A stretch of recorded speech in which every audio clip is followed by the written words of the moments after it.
নমস্কার বন্ধুরা, তোমরা সবাই কেমন আছো? আশা করি সবাই ভালো আছো। আমার চ্যানেলে তোমাদের সবাইকে স্বাগত জানাই।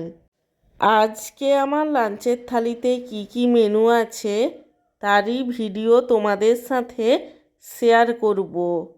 আজকে আমার লাঞ্চের থালিতে আছে গরম গরম সাদা ভাত, তার সঙ্গে আছে এক টুকরো পাতিলেবু, মুগের ডাল, আলু ভাজা, বেগুন আর আলু দিয়ে শাকের তরকারি।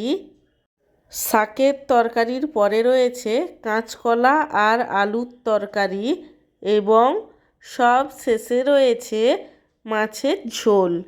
আমার আজকের এই লাঞ্চের থালির ভিডিওটি তোমাদের কেমন লাগলো সেটা কমেন্ট করে জানিও।